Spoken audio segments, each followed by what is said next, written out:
Hey, Jarhead here, going to show you real quick how to activate your account. I want to go over a couple of things while we're just sitting here before we get started. I want to point out the security up here is top shelf, so to speak. That basically this green bar is pretty difficult to get. If your company has this green bar, then that means that they have been background researched, third-party verified, all that good stuff. We had to submit papers from the Secretary of State, from our bank. We had to show different registries that the company's in, and we had to be in good standing all the way around in order to get this. And it took a lot of extra effort to get that.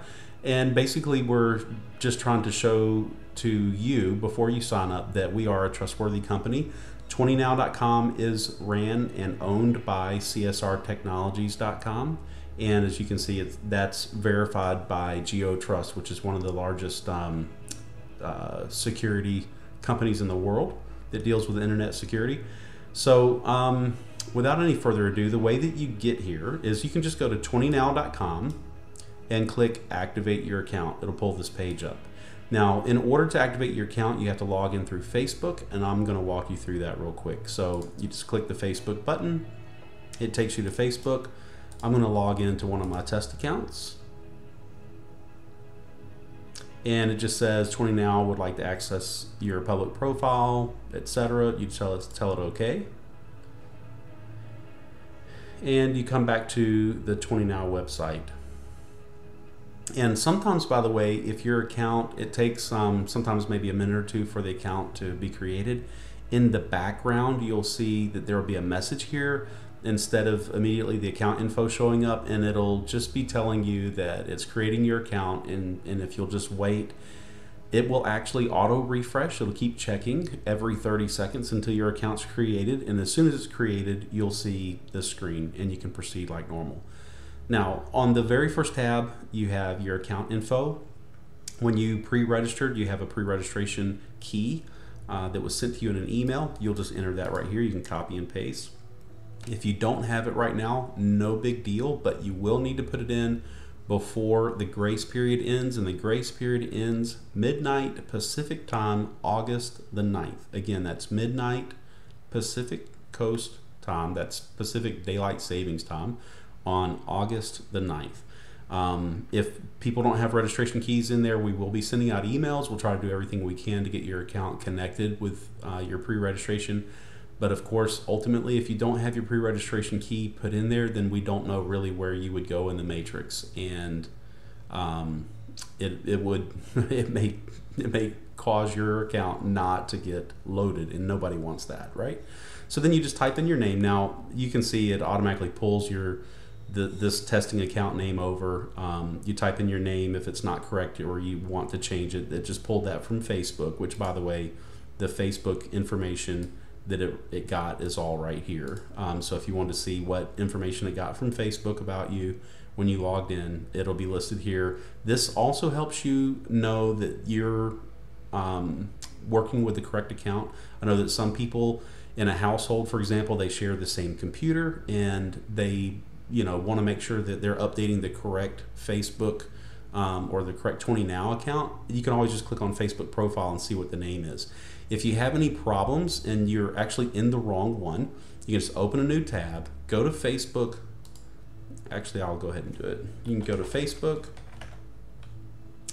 Over here, click on the little wheel and click log out, and then just close the browser, open it back up, come back to 20now.com, click activate your account, and this time when you click on the Facebook button, you'll go through and you just log in as whatever Facebook account you want to actually set up. And again, if you need to double check it, you just click Facebook profile and it'll show you which account you're working on right now. All right, having said that, we go back to account info and you just fill in the rest of your information, your email, address, city, state, zip, phone. Now, I know some of you are overseas, and this is not a slight against other countries in any way, shape, or form. If you have something that's similar to a zip code, most other countries do, then you would put that in the zip. Some of you may have to ignore state, and you don't need to select what country you're in. The reason why these fields are here is this is exactly what our processor is asking for, and they're not necessarily asking us to provide another country. Why they do it, I don't know, but this is all the information we need. If you're in another country, this is not a slight against your country. All right, and definitely do put in your phone number so that if we have any problems with your account, we can call you and get it all sorted out. Then you'll go to the billing info tab. Oh, excuse me, first, after you've entered all this information, so I'm going to put in, for example, Matahari. I'm not going to put in a registration key. I am going to leave that one blank and just put in, you know, some fake info here, which, by the way, if you put in fake info in your account, don't be surprised if your account does not get activated. And I'm not really worried about fraudsters putting in fake info, because they can only do it on one account, and in order to really give us a lot of fake information, they have to go to Facebook and create a whole lot of fake accounts, and it's way too much trouble. So you know, feel free. You click update your account info, little wheel spins, it'll come back and redisplay the information that it has on file for you. Click on billing info. Now, billing info, this is where you're going to enter your credit card expiration and CVV, the little number that's on the back of the card.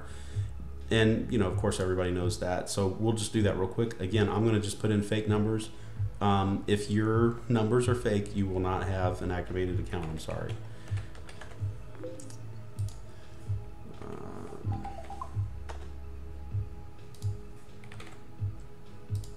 All right, now let's go over these terms on the right side. They're very important.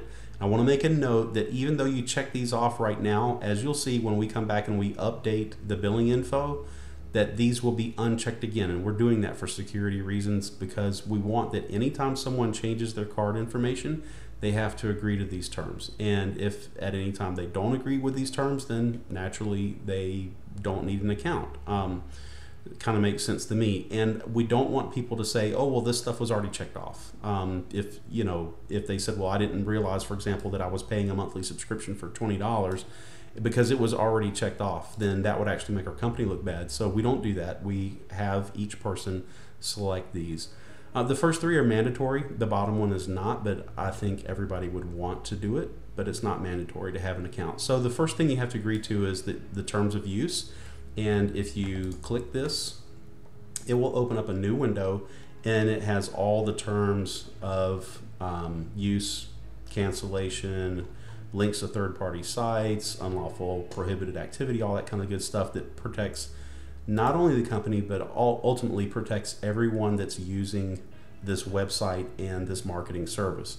And then, of course, there's a privacy policy, so we are really careful about how we collect your information, what we use it for, etc. And please do take the time. These are there for a reason. Please do take the time to click on these, read them, and make sure that you agree with them and that everything looks good to you before you proceed. And then once you've done that and you're comfortable with the terms of use and privacy policy, click the check mark. The second one is I certify that if this is an additional account under the same that it is under the same sponsor as my first account. So this is basically the anti-stacking. In stacking is basically the rule is this: if you're related to someone and you're both in the same house, then you have to have the same sponsor, and it needs to be the first sponsor that the first person got. So all you're doing is you're certifying that if this is an additional account, which, by the way, one person can have multiple accounts, that's perfectly legal. But that if this is an additional account, it has the same sponsor as the first account. And that if there's another living relative in the same house who's already signed up, they signed up first, that this account is under the same sponsor. That prohibits stacking. And again, this isn't really to protect the company so much as it really is to protect the folks in the field. Nobody likes for someone to sign themselves up, then their spouse, and then all their kids all in a straight line going down, and then build a huge organization, and the original sponsor doesn't see any of that money, doesn't see any of the commissions. That's not really fair to the rest of us. So this is basically just certifying that you agree to those terms and that you understand it, and also that you understand if your account is found in violation of any of these terms, it will be terminated without notice and you will forfeit all of your commissions. Now, I'm saying that a little sternly because there will always be someone out in the crowd that will think I'm going to get away with stacking, and we will not tolerate it, because it's not that it's so bad for the company necessarily, but it really hurts the field, and we're not going to tolerate people that want to take advantage of our folks. All right. The third option, I understand this is a monthly subscription, agree to be charged $20 on a monthly basis for the 20 Now marketing service. And you'll notice that as soon as you accept all three of these, this button is now activated. If you unselect any one of them, the button no longer works. And that, again, is just to make sure that you understand completely the type of account that you're getting before you tell the system to update your billing information and activate your monthly subscription. The fourth one, again, I said that it's not mandatory, but I highly, highly, highly recommend it. And I'm sure there will be some people out there that will just tell you do it anyway. And it's basically that you want your commissions to automatically be applied to your monthly subscription. It kind of only makes sense. You know, if you have 4 people that you've sponsored, you're being paid $5 a month on each one of them. That's $20. So if you want us to, we can certainly just charge your card, you know, and you can get paid $20 in commissions, but I'm pretty sure nobody really would want to do that. And by checking this, what you're doing is you're saying, hey, if I've got $20 in my account, please just use that to pay for my monthly. Or maybe you only have $10 in commissions, and so we'll apply $10 of your commissions towards your $20 monthly, and then we'll only bill your card for $10. And again, it's not mandatory, but I don't know why anyone would not want to do that. Okay, now, if everything works correctly, your credit card looks copacetic, and your expiration is sometime out in the future, etc., and your CVV checks out, all that good stuff, you know, the card checking stuff. When you click this button, it'll send it all off to the server, and it'll come back and it'll tell you that, notice before it said that you were inactive, and now it tells you that your status is pending. And what that means is we are hand checking the initial credit card loads and making sure everything looks legitimate. We're checking for stacking. We're looking for fraud.